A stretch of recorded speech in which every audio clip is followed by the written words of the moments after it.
One does not simply just leave an agent to the bad guys and have them turn into a bad guy. Brace yourself. The next Bond review is coming.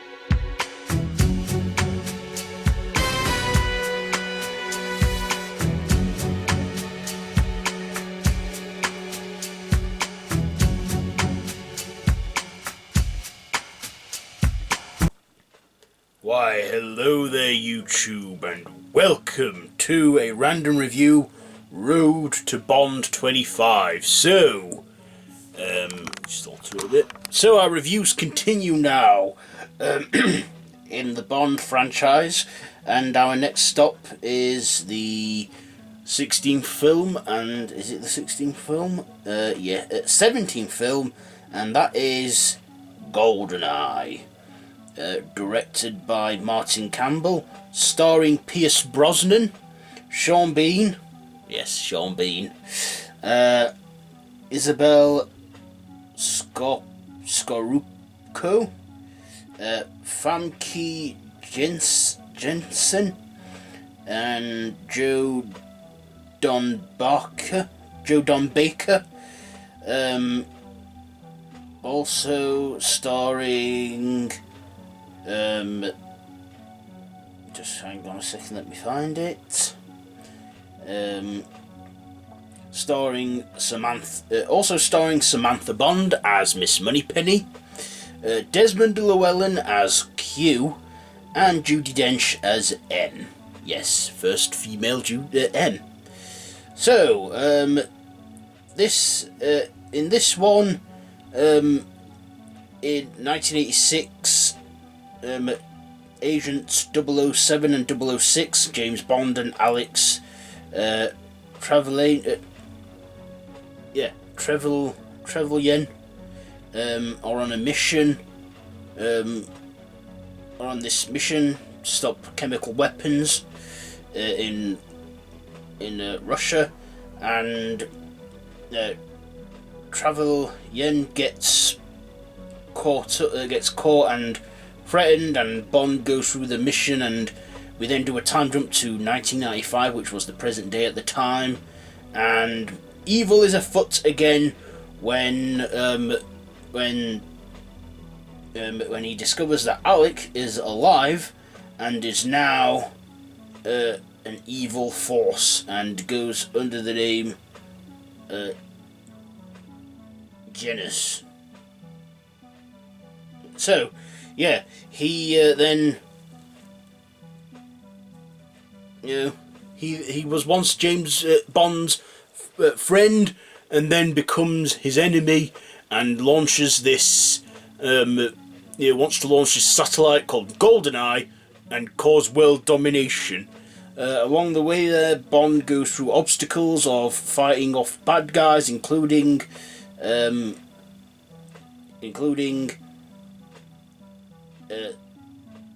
Xena Onatop, who is, Alex's right-hand woman, and is sadistic and evil, and has a lust for murder. And then we've got, and then we have the Bond girl, Natalia Simonova, who is the Bond girl in this, and we even get Alan Cumming in this too as Boris Grishnicko, who is a computer programmer and hacker for Goldeneye, and has his catchphrase called "I am invincible." Of course, he's not too invincible when he gets frozen alive at the end of the film. So yeah, let's get to my likes and dislikes. So, first of all, the likes. Pierce Brosnan as Bond. Yeah, I mean, it was the Brosnan years that I got introduced to secondly after watching Sean Connery films. I was, I mean, I grew up in the 90s and I remember watching these Brosnan films being on TV in the late 90s. Well, his early ones like Goldeneye, or in the early 2000s. I can remember watching them. Yeah, Brosnan, he was okay as Bond. I mean, he did play the role seriously, but always made times for puns and cutaways, like which he did when he made some of his kills. We also got Robbie Coltrane in this as a Russian guy. What was his character called? Veletin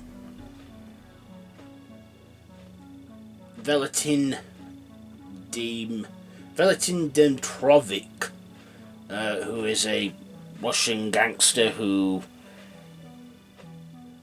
has had meetings with Janus for his for his arms dealings for Goldeneye.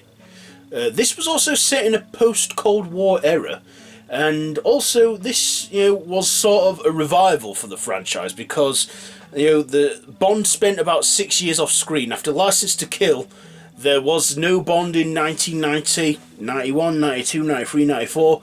1995, Bond made a comeback, and by the time that came about, Timothy Dalton had lost interest in doing another Bond film, so they got the next person who was promised the role, which I've already explained already, Pierce Brosnan as Bond. So yeah, Brosnan, he was okay as Bond. This was his first go at it, so, I think it took some adjusting. He was no Sean Connery or Roger Moore. Yeah. I also loved Sean Bean. Sean Bean, for me, is a local man because, like Sean Bean, I'm from Sheffield too. I'm not really into football, so I can't say anything about him being a blade and what have you. But yeah, Sean Bean. He's an actor I've gone to love for so long in so many stuff in Sharp, and just having him in it as a Bond villain and even starring in the film makes me feel that Sheffield plays a little part in it. But yeah, he's an actor from Sheffield. But yeah, Sean Bean did a great performance as the villain, especially with his strong Sheffield accent and his evil ways, and also that scar down his face, his disfigurement, and that looked like reminded me of the classic Bond villains that we've had in the past, and yeah, it was a good villain. The other villainess,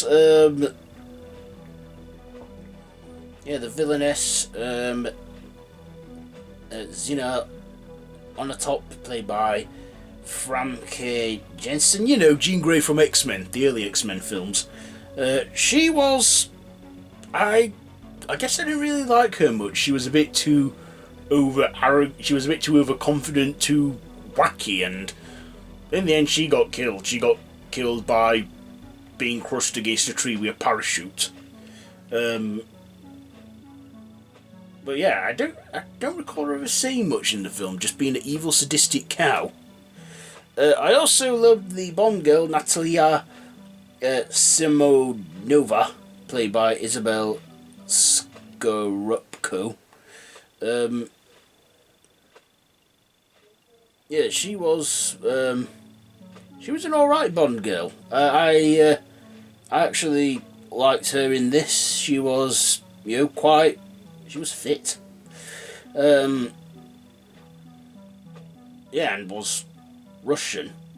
Yeah, and I just remember watching her being pretty attractive. I also liked Desmond Llewelyn as Q, as always. Desmond Llewelyn at this point had played Q for over 30 years and still had what it took to play Q. I mean, you could see that he was looking older now, he was wearing out a bit.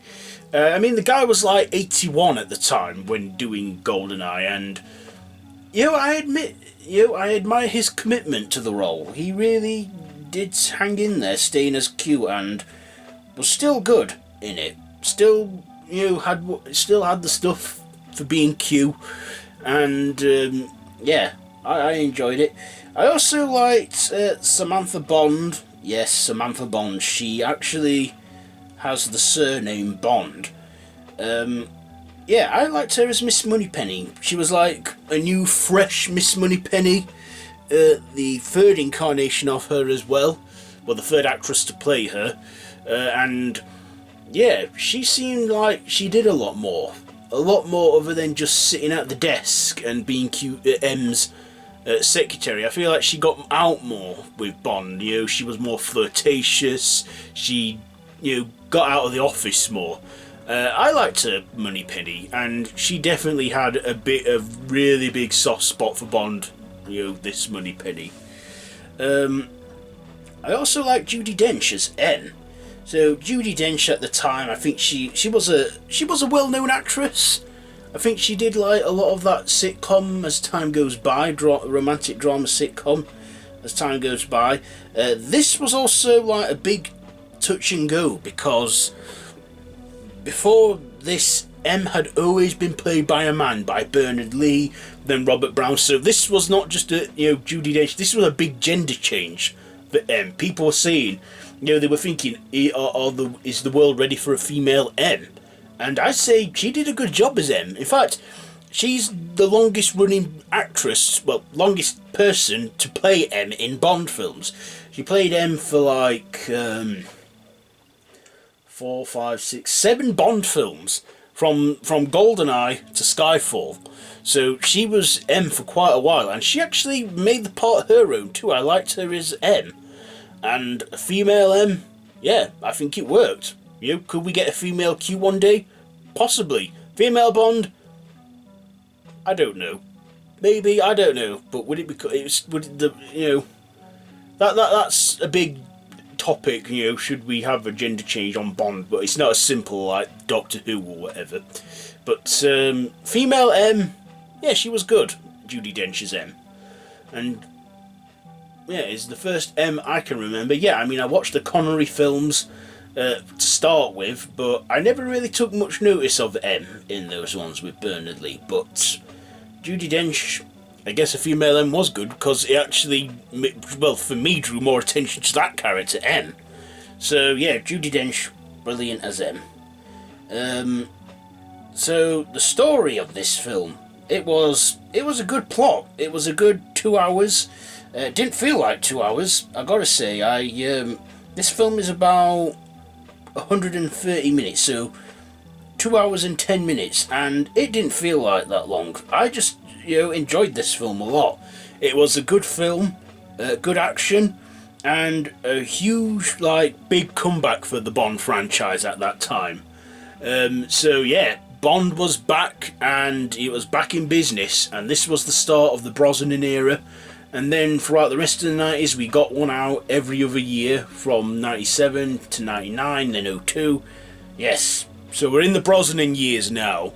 So, Goldeneye. I actually enjoyed this one. I can't think of anything to dislike on it. It has good action, good explosions, a good villain, you know, a good theme song from Tina Turner as well, Goldeneye. You know, I like that song as well.